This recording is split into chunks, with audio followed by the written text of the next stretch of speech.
Bonjour à tous les amis, j'espère que vous allez bien, c'est les débriefs de Monsieur Abbé. Et aujourd'hui on se retrouve pour les débriefings entre le Bayern Munich versus le Paris Saint-Germain. Cinquième journée de cette nouvelle formule de la Ligue des Champions 2024-2025. Vous êtes prêts alors? Bah c'est parti ami. Mais avant de commencer, n'hésitez pas à vous abonner à la chaîne YouTube, activer la cloche, des notifications pour ne rater aucun débrief, aucun vidéo et aucun plaisir. Et mettez le petit pouce d'année pour ce débrief très spécial.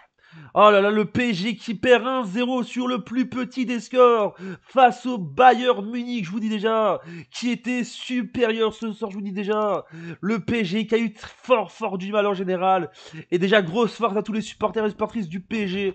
Parce que voilà, je vous dis, c'est très dur en général après la défaite face à l'Atlético. Là, une nouvelle défaite en Ligue des Champions.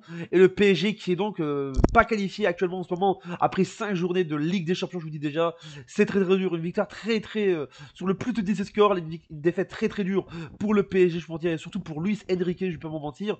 Quand tu vois sur le bilan des 9 matchs à l'extérieur du PSG en Ligue des Champions, c'est quand même 6 défaites sur 9, ce qui est pas fameux en général pour Luis Enrique. Là, je vous dis déjà, Bayern Munich vainqueur face au Paris Saint-Germain. Paris continue de sombrer en Ligue des Champions, c'est très triste en général. Les Bavarois qui se rassurent ce soir en LDC. Et Paris est 26e provisoire et dit officiellement au revoir au top 8. Parce que je vous dis, je crois que c'est trop tard pour le PSG. Le top 8, ça va être très dur pour le top 8.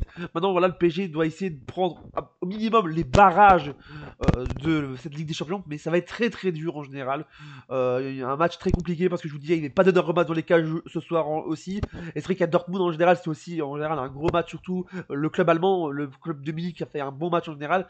Et c'est vrai que comme je vous dis, l'info de dernière minute, c'est que le PSG dit au revoir au top 8.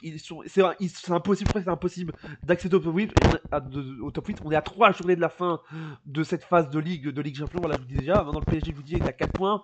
Ils sont, comme je vous dis, ils sont à 1 point de la 24e place de barragiste. Donc maintenant, ils devront aller entre la 9e et la 24e place pour chercher les barrages. Absolument, ils sont à 1 point. Voilà, je vous dis déjà. Et je vous dis déjà, le PSV n'a pas encore joué. Et voilà, je vous dis déjà, n'a pas encore joué en plus. Donc voilà, il faudra savoir ce qui va se passer. Et le PSG peut encore descendre en plus bas parce que je vous dis, tout peut arriver parce que certains clubs n'ont pas encore joué. Ils sont 26e provisoirement de ce classement, je vous dis déjà. Mais je crois que c'est la défaite de trop, je vous dis déjà. Et 4 points après 5 journées, c'est très dur. Il faudra faire mieux. Parce que je vous dis, le prochain match, il reste Salzbourg, Manchester City et Stuttgart. Voilà.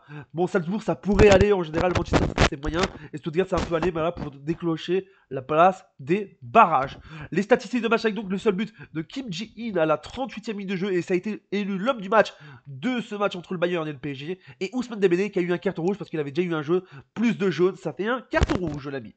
Les statistiques avec donc 18 tirs pour le Bayern, 11 pour le PSG, 7 tirs cadrés pour le Bayern, 3 pour le PSG, 58% de possession pour le Bayern, 42 pour le PSG, 13 fautes pour le Bayern, 10 pour le PSG, 0 carton jaune pour le Bayern, 1 pour le PSG, 0 carton rouge, non, 3 cartons jaunes partout pour les deux clubs, 0 carton rouge pour le Bayern, 1 pour le PSG, 1 hors-jeu pour le Bayern, 2 pour le PSG, et enfin 4 corners pour le Bayern et 3 pour le PSG. Mais je vous dis, ça a été très dur en général pour ce club en général, ça cherchait des occasions. C'est vrai que voilà, ils n'arrivaient pas à chercher de tactique. Et Luis Enrique qui a très fort du mal, parce que je vous dis déjà, le bilan de Luis Enrique en Ligue des Champions, c'est quand même 8 défaites, 3 nuls et 6 victoires mitigées, je vous dis déjà. Les résultats du PSG cette saison sont catastrophiques en général et sombres. Pour info, voici les 3 prochaines. Voilà, je vous dis les 3, bon, je vous dis déjà, je l'ai répété. Salzbourg à l'extérieur, à domicile, ce sera City, et à l'extérieur, ce sera Salzbourg. Voilà, je vous le dis déjà. Donc voilà, il faudra assurer au moins. Ils ont la chance peut-être d'avoir 6 points, 6 sur 9 voilà, en 2 matchs. S'ils gagnent à Salzbourg et s'ils gagnent à Stuttgart, c'est bon. Mais ça va être très dur parce que c'est un gros choc.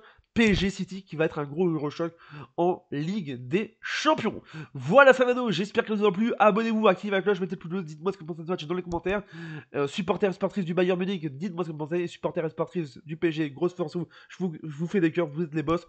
Et vous êtes aussi les boss, les supporters et supportrices du Bayern aussi, hein, vous êtes les gosses. On se dit à bientôt, double ciao et n'oubliez pas la masterclass de Ligue